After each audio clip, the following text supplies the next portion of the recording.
Hello everyone, welcome to cherry aspirant. तो Jharkhand BEd की second round counselling की finally आ चुका है।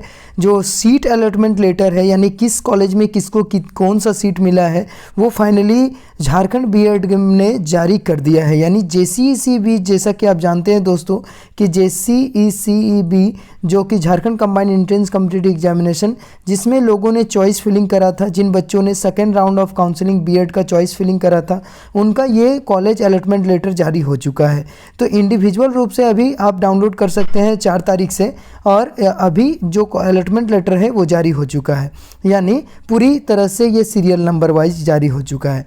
तो अब देखते हैं हम कि आखिर कितने तरह के कितने बच्चों को, टोटल नंबर ऑफ सीट कितने लॉक हुए, यानी कितनी सीटों पर बच्चों का ये अलॉटमेंट लेटर जारी हुआ है, अलॉटमेंट लिस्ट जारी हुआ है। तो अगर आप देखेंगे तो यहाँ आपको देखने को मिलेगा दोस्तों सीरियल नंबर, रोल नंबर। यहाँ देखिए ये सीरियल नंबर है, रोल नंबर, एप्लीकेशन नंबर, साथ ही नाम के साथ कैटेगरी, डेट ऑफ बर्थ, और यहाँ पर दिखाया गया है कि उसका सीएमएल रैंक कितना था और उसको किस कॉलेज अलॉट हुआ है, कौन सा कॉलेज अलॉट हुआ। अगर हम देखें तो सीएमएल रैंक 13 था और इस बच्ची को मिला है government women teachers training Bariatu Ranchi, जो कि जीटीटीसी गवर्नमेंट वुमेन टीचर जीटीटीसी रांची जो है बरियातू रांची में। और अगर आप उसके नीचे अगर आप देखें तो 32 है इसका सीरियल नंबर, यानी सीएमएल रैंक, ठीक है। और जगन्नाथ जैन कॉलेज में लिया है ये, ठीक है। अब आप समझ रहे होंगे, यहाँ आपको देखने को मिलेगा कि सर यहाँ पर गवर्नमेंट में इसका क्यों नहीं लिया, आखिर 32 रैंक है उसके बावजूद। तो इसको गवर्नमेंट में पढ़ने का कोई ज़रूरत नहीं है, क्योंकि अगर हो सकता है इनके पास काफ़ी ठीक ठाक फाइनेंशियल कंडीशन इनका काफ़ी अच्छा हो, और साथ ही ये जो जगन्नाथ जैन कॉलेज है वो उसका मेनली नियरेस्ट कॉलेज हो, इसीलिए इन्होंने गवर्नमेंट कॉलेज को नहीं चुना। लेकिन उसके जस्ट नीचे अगर आप देखें 35 नंबर में, या फिर उन्होंने ये भी हो सकता है कि चॉइस फिलिंग के समय कुछ गलतियां करी और ऊपर में ये कॉलेज भर दिया हो, इसीलिए ये कॉलेज मिल गया, ठीक है। और 35 नंबर में आपका government teachers training Bariatu Ranchi, ठीक इसके नीचे जैसे जैसे आते जाएंगे आपको दिखते चले जाएगा। और अगर आप लास्ट में देखें दोस्तों तो आपको सीरियल नंबर यहाँ पूरी तरह से देखने को मिलेगा कि 6000 पूरा कि कितने सीट बच्चों को सीट अलॉट हुआ है, तो 6130 बच्चों का सीट अलॉट हुआ है। तो आप लगभग कितने सीट देखे थे, याद कीजिए, पिछले अगर आप वीडियो देखे होंगे तो 7500 कुछ सीटें थी, जिसमें से 6130 बच्चों को सीट अलॉट हुआ है।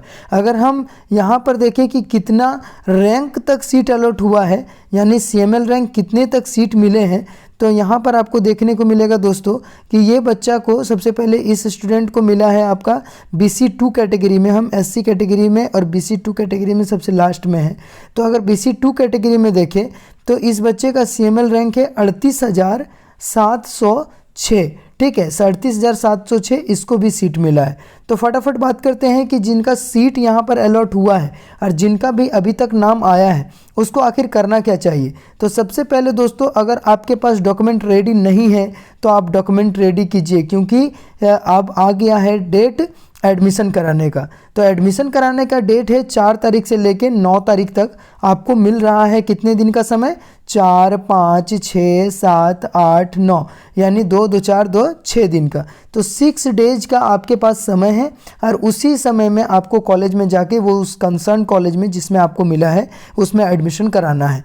तो आप सबसे पहले किस कागजात की ज़रूरत होगी, तो सबसे पहला होगा ये प्रोविज़नल अलॉटमेंट लेटर, और उससे पहले आप वो भी चीज़ ले जाइएगा जिसमें एडमिट कार्ड, जिसमें आपने एग्ज़ाम दिया था, एडमिट कार्ड, ठीक है, और रैंक कार्ड जो आपका आया था वो, और ये जो अलॉटमेंट लेटर है ये वो। तो कुल मिला के जेसीईसीबी से रिलेटेड आपको 3 डॉक्यूमेंट चाहिए ही चाहिए, ठीक है। उसके बाद आता है, फिर से मैं बता दूं, आपका 1 नंबर में क्या आएगा, एडमिट कार्ड, यानी इस जो बीएड एंट्रेंस आपने दिया था उसका एडमिट कार्ड।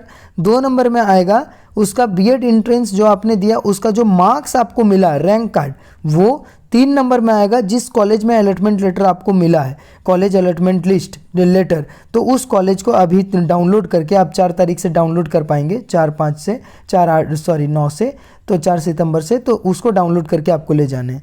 तो ये 3 अलॉटमेंट लेटर, 3 डॉक्यूमेंट हो गए। फिर उसके बाद आता है अगला डॉक्यूमेंट जो 4 नंबर में होगा, वो आपका ग्रेजुएशन का मार्कशीट, पीजी से कोई मतलब नहीं है दोस्तों, ग्रेजुएशन का मार्कशीट होना चाहिए और फाइनल सर्टिफिकेट होना चाहिए। अगर आपके पास फाइनल सर्टिफिकेट नहीं है तो कोई दिक्कत नहीं है, मार्कशीट से काम चल जाएगा, ठीक है, लेकिन आप निकलवा ले तो ज़्यादा बेटर रहेगा। उसके बाद ग्रेजुएशन के मार्कशीट 4 नंबर में, फिर 5वां नंबर में चाहिए कास्ट सर्टिफिकेट, और या फिर जिस कास्ट से आप बिलोंग करते हैं, जैसे BC1, BC2, ST, SC, EWS, अगर आप इस कैटेगरी से आपको सीट मिली है तो आपको कास्ट सर्टिफिकेट चाहिए ही चाहिए। उसके बाद बच्चों को यानी 6ठे नंबर में आपको चाहिए रेसिडेंशियल सर्टिफिकेट, ठीक है, क्या चाहिए, रेसिडेंशियल सर्टिफिकेट यानी आवासीय प्रमाण पत्र, और उसमें था जाति प्रमाण पत्र, तो जाति आवासीय चाहिए। फिर इसके बाद आपको क्या चाहिए, तो नॉर्मल सा जब एडमिशन कराने जाएंगे तो आपको एंटी रैगिंग सर्टिफिकेट चाहिए। एंटी रैगिंग से रिलेटेड मैंने वीडियो डाल रखी है कि किस तरह से आपको एंटी रैगिंग बनाने हैं, कहाँ जाना है, किस कोर्ट में जाकर किस वकील को क्या बोलना है जिससे एंटी रैगिंग आपका बनेगा। तो इसमें वीडियो मैंने डाल रखी है, आप जाके चैनल में सर्च कर सकते हैं या डिस्क्रिप्शन बॉक्स में देख सकते हैं, वहाँ मैंने वीडियो का लिंक दे रखा है। तो एंटी रैगिंग सर्टिफिकेट आपको चाहिए। साथ ही और क्या चाहिए दोस्तों, तो मेडिकल सर्टिफिकेट, इसको ले जाना नहीं भूलिएगा, नहीं तो आप घूम के आ जाइएगा और आपका एडमिशन नहीं होगा। तो मेडिकल सर्टिफिकेट चाहिए, मेडिकल फिटनेस सर्टिफिकेट। ये कहाँ से बनाएंगे, या तो आप रिम्स से बनाइए, या तो सदर अस्पताल से बनाइए, या तो PMCH से बनाइए, कोई भी गवर्नमेंट ऑर्गेनाइजेशन से ही बनाना है आपको, ठीक है। कहाँ से बनाना है, या फिर ऐसा भी हो सकता है कि जो क्या बोलते हैं सामुदायिक स्वास्थ्य केंद्र होता है वहाँ से भी बना सकते हैं, तो ठीक है। या फिर अगर आप कोई जैसे BCCL का डॉक्टर है और BCCL में जो CCL के डॉक्टर होते हैं ना, जैसे CCL हॉस्पिटल जो होता है वहाँ से भी आप बनवा सकते हैं। तो ये सब आपका वहाँ से काम लग जाएगा, यानी पूरी तरह से गवर्नमेंट ऑर्गेनाइजेशन होना चाहिए, MBBS डॉक्टर होना चाहिए, उसका अपना ID नंबर होना चाहिए, और उनसे मेडिकल फिटनेस सर्टिफिकेट बनाएंगे तब आपका वो वैलिड होगा। नहीं तो टूटा भांगा बिगड़ेता झोला छाप डॉक्टर से नहीं होगा दोस्तों, फिर आपको घूम के आना पड़ेगा।